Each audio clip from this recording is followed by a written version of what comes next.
Bonjour, ici Dorémy et bienvenue dans ce 26e épisode des Découvertes Disney. Je rappelle rapidement le concept, il s'agit donc de découvrir ensemble un film d'animation, une série, un contenu Disney. Quand je dis Disney, c'est Walt Disney Company, parce que The Walt Disney Company, comme vous le savez probablement, détient de nombreux studios.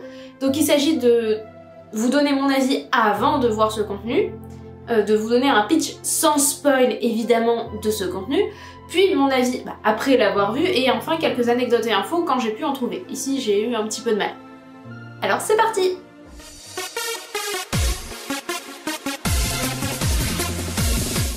Avant de voir Elio, je savais qu'il s'agissait d'un film de science-fiction, et j'avais un petit peu peur. Pourquoi? Parce que les films de science-fiction chez The Walt Disney Company, ça marche pas. Ça veut pas dire qu'ils sont pas bons, hein. Seulement que le public n'est pas très réceptif. On peut citer Buzz l'éclair en Pixar qui n'a pas marché, pourtant moi je l'ai bien aimé, mais il n'a pas marché. On peut citer Atlantide, La planète au trésor, bref, à chaque fois, c'est un échec. Et donc ma crainte c'était que Elio subisse le même sort avant même d'avoir eu sa chance en fait. Le public n'est juste pas réceptif et donc que le film soit bien ou pas, parce que Atlantide objectivement c'est très bien, ça marche pas. Ou en tout cas ça marche pas à la sortie, et c'est donc un échec commercial à la sortie, ce qui est embêtant.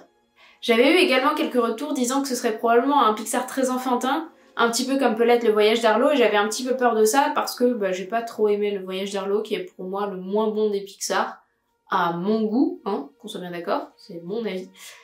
Mais ça reste, voilà, un Pixar très anecdotique, il y en a d'autres qui sont anecdotiques, mais enfin, à ce point-là, pas beaucoup quand même. Et voilà, j'avais peur que Elio soit dans la même catégorie que Le Voyage d'Arlo. Mais malgré tout, pour moi, Pixar, c'est vraiment un gage de qualité. Vraiment, vraiment. Quand je vais voir un Pixar, je sais que ce sera au minimum correct. Mais en général, tout sera plutôt excellentissime. Et en plus de ça, ils ont un concept original. Moi, j'en ai vraiment marre des suites, alors je suis très fan de Toy Story. J'irai donc voir Toy Story 26 le jour où Toy Story 26 sortira. Bon, pour l'instant, on n'en est qu'à 5. Enfin, voilà, Toy Story 5 va sortir. Oui, j'irai le voir. Mais bon... ça fait qu'il va marcher, oui, je sais. Mais j'aimerais aussi que les films originaux fonctionnent, et donc c'est pour ça que pour moi c'était extrêmement important d'aller voir Elio le jour de la sortie. J'ai vraiment envie qu'il continue à essayer de faire des choses originales, et voilà. Donc pour moi, aller le voir au cinéma, c'était encourager Pixar à continuer dans cette voie. Et donc Elio, de quoi ça parle? Elio, 11 ans, vient de devenir orphelin. Il est recueilli par sa tante, Olga, qui cherche par tous les moyens à rendre à Elio sa joie de vivre. Malheureusement sans succès. Pourtant, elle sacrifie tout pour lui, sa carrière, ses amis, son travail, même presque. Vraiment, elle se donne à fond, mais ça suffit pas. Elio est persuadé qu'il existe de la vie en dehors de la Terre, que quelque part, la vie l'attend et que sa place à lui n'est pas sur Terre, mais auprès des aliens. Alors Elio consacre chaque minute de son temps à essayer de les contacter, de leur dire qu'il est prêt à partir, il a préparé sa valise et tout ce qu'il faut, et avec sa radio, il essaie de les contacter pour leur dire je suis prêt, je vous attends. Évidemment, au début ça ne marche pas et tout le monde prend Elio pour un fou. Sauf qu'un jour, ça fonctionne. Elio se retrouve alors embarqué en tant que représentant de la Terre, et il va chercher par tous les moyens à trouver sa place auprès d'eux, là où il pense qu'il doit être. Alors, mon avis, après avoir vu le film, déjà c'est un bon Pixar, c'est pas le meilleur, voilà, mais il a quand même passé le test de l'alarme, donc ça reste un bon Pixar. Ce qui marque le fait que c'est un Pixar, c'est évidemment l'esthétique, et là on est servi. L'espace est sublime, il y a plein de couleurs, plein de textures, vraiment, c'est très très beau. Ça m'a fait pas mal penser à la partie dans Soul, le grand avant. Voilà, il y a pas mal de choses qui m'ont fait penser à ça, et que moi j'aime beaucoup, esthétiquement parlant. Donc vraiment pour ça, pas de problème, c'est un vrai Pixar. On peut noter une vraie évolution des personnages aussi, ce qui est pas toujours le cas. Là, pour le coup, les personnages sont plutôt bien construits, même si certains sont largement sous-exploités, on en parlera un petit peu plus tard. Mais globalement, voilà, l'évolution des personnages est intéressante, ils stagnent pas trop, enfin pas tous en tout cas, il y a une vraie évolution des relations, et ça c'est chouette.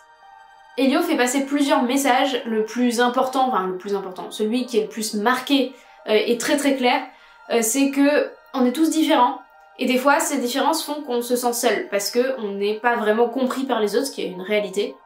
Mais le fait qu'on soit pas compris par les autres, ça veut pas dire qu'il n'y a pas des gens qui nous aiment malgré tout, sans forcément nous comprendre, mais ils nous aiment sincèrement et ils feront tout pour nous. Et voilà, c'est vraiment ce message-là qui est passé, de dire que oui, on va potentiellement dans sa vie se sentir très seul, notamment parce que les autres ne nous comprennent pas, et c'est ok. Mais ça veut pas dire qu'on ne peut pas nous aimer et être aimé et nous aimer quelqu'un, même si on le comprend pas complètement. Parce que de toute façon, je sais pas vous, mais moi je comprends personne complètement. Parmi les autres messages, il y a un message autour de l'écologie, parce qu'il y a toute une séquence où on voit la pollution autour de la Terre, par exemple.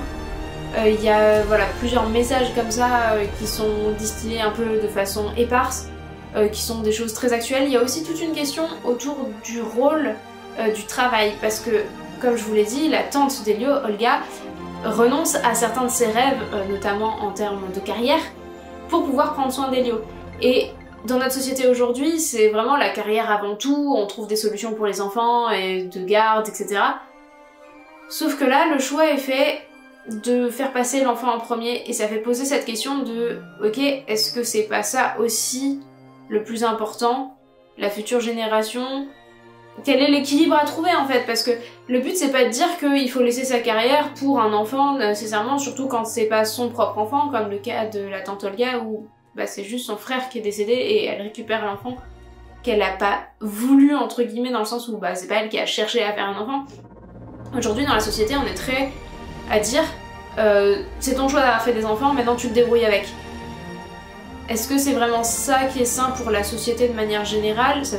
Je parle encore une fois de manière très générale, il y a évidemment des cas où cette réaction est la bonne, des cas où c'est mauvais, mais est-ce qu'il vaudrait mieux... Enfin, ça fait poser ces questions-là en fait. Ça vous donne pas nécessairement de réponse, mais je trouve ça toujours intéressant de se poser des questions sur notre société telle qu'elle est actuellement. Est-ce que c'est bien, est-ce que c'est pas bien, et surtout, est-ce qu'on n'est pas en train de verser dans un extrême qui, en soi, un extrême n'est jamais bon. Bon, là je vous ai donné surtout des points positifs, mais évidemment il y a aussi des points négatifs, sinon je vous aurais dit que c'est le meilleur Pixar de tous les temps. Bah oui, sauf que c'est pas le cas. On peut commencer par noter un début qui est très enfantin, très classique. De manière générale, on a peu de surprises dans le scénario, notamment en tant qu'adulte.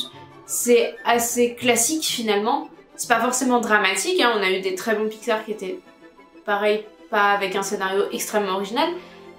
Mais là, le début très enfantin et très... voilà, ça nuit un petit peu à l'expérience pour les adultes. Cependant, la deuxième partie, comme je vous l'ai dit, avec tous les messages qu'il y a, etc., il y a quand même plusieurs niveaux de lecture, mais il faut passer cette première partie. Il y a des soucis de cohérence aussi, que ce soit en termes de physique. Il y a, par exemple, je vous ai parlé de pollution dans l'espace, elle est évidemment fortement exagérée par rapport à la réalité. On a été vérifié avec Laurent la réalité de la pollution dans l'espace. Oui, il y en a, pas autant que ce qu'on nous montre dans la scène, mais d'un autre côté, le but c'est de nous faire poser question, donc c'est pas forcément très grave. Il y a plein de petites choses comme ça qui en physique marchent juste pas. Bon, voilà, pas forcément très grave. Par contre, il y a des réactions de personnages qui sont pas cohérentes et ça c'est plus dommage. Ou qui sont beaucoup trop rapides, des endroits où on a l'impression qu'il y a vraiment eu des cuts, et ça c'est beaucoup plus gênant à mon sens. Et enfin pour moi l'un des plus gros problèmes, c'est l'exploitation de certains aliens. Esthétiquement ils sont tous très travaillés. Par contre, bah ils sont vides quoi, c'est des coquilles vides. Très jolies coquilles, hein, mais très vides. On sait rien d'eux, ils ont pas vraiment de caractère, pour la plupart. Il y a une race qui a vraiment été travaillée, enfin une espèce, ou je sais pas ce qu'il faut dire, une sorte d'alien, bon bref. C'est très dommage parce qu'il y avait moyen de faire des choses, de rendre l'univers plus crédible avec des gens très différents. Après encore une fois, bah, c'est dur à créer parce que l'homme étant homme, on se réfère toujours à nous. On va forcément faire de l'anthropomorphisme au moins sur les réactions, puisque comment on pourrait savoir comment un alien va réagir vu qu'on n'en a jamais rencontré. Voilà, donc c'est un peu compliqué. Si je dois résumer mon avis, globalement c'est un Pixar tout à fait sympathique, mais c'est pas le meilleur Pixar, c'est sûr. Il sera probablement oublié puis redécouvert, mais j'aimerais bien qu'il ait quand même un minimum de succès, parce que déjà il le mérite, et ensuite pour encourager Pixar à continuer à faire des choses originales qui changent. Elio est le 29e long métrage d'animation Pixar et il sort pour les 30 ans du studio. On peut pas dire qu'ils ont chômé chez Pixar. Pour rappel, le premier long métrage de Pixar c'était Toy Story 1, évidemment. On peut saluer le travail sur les aliens qui a été vraiment très poussé. Le but c'était de faire quelque chose qui soit totalement différent des aliens qu'on a l'habitude de voir, les petits hommes verts, tout ça, oubliés. Sauf dans la représentation des humains sur Terre, ce qu'ils imaginent avant de rencontrer les aliens, mais c'est tout. Vraiment là le but c'était de faire quelque chose d'original, d'unique, mais qui soit aussi crédible, et pour ça les équipes sont allées chercher dans le microscopique en fait. Ils sont allés chercher les insectes, mais aussi les êtres vivants invisibles à l'œil nu, pour essayer de s'inspirer de choses qui soient à la fois réalistes, puisque ça existe, et à la fois qu'on n'a pas l'habitude de voir. On notera aussi l'utilisation de technologies de pointe pour tout ce qui est... création de la lumière. Ce sont des programmes qui avaient déjà été créés pour d'autres courts et longs métrages Pixar, mais qui ont été réutilisés ici, puisque la lumière dans l'espace, etc., c'est quand même un point important, évidemment, et donc crucial pour que ce soit crédible, et que ce soit beau. Mais aussi de technologie qui a été développée exprès pour Helio autour du translucide. Ils ont créé des textures, etc. sur les aliens, mais aussi sur ce qu'ont créé les aliens en termes de technologie. Et pour rendre tout ça crédible, entre guillemets, en tout cas, ils ont voulu faire beaucoup de translucide, c'est très à la mode dans l'imaginaire collectif, de se dire que l'écran du futur, il sera transparent pour avoir des deux côtés, etc. On voit ça par exemple dans Iron Man. Bah voilà, ça fait partie des choses qui ont été reprises, et pour faire un transparent crédible, en animation, ça nécessite une grande puissance de calcul, et donc il a fallu mettre au point des techniques et des technologies en adéquation avec ça. Pour conclure, à qui s'adresse Helio? Eh bien, Helio s'adresse déjà à tous les fans de l'espace, voilà, déjà, petits et grands. Helio n'est pas un grand Pixar, mais il parlera à tout le monde en réalité. N'ayez pas peur d'emmener une petite fille parce que c'est pour les garçons de l'espace, donc déjà vous oubliez ça tout de suite, et emmenez n'importe qui soit curieux, voilà. D'ailleurs, j'en profite si vous voyez cette vidéo à peu près à sa sortie, du 29 juin au 2 juillet, il y a la fête du cinéma, et donc vous pouvez aller voir Helio pour 5 € seulement, ça peut être sympa, voilà. Allez soutenir ce film qui fait l'effort d'être original, qui véhicule des émotions, qui raconte quand même une belle histoire, il faut pas l'oublier. C'est pas le plus grand Pixar, il sera forcément oublié puis redécouvert, ça j'annonce.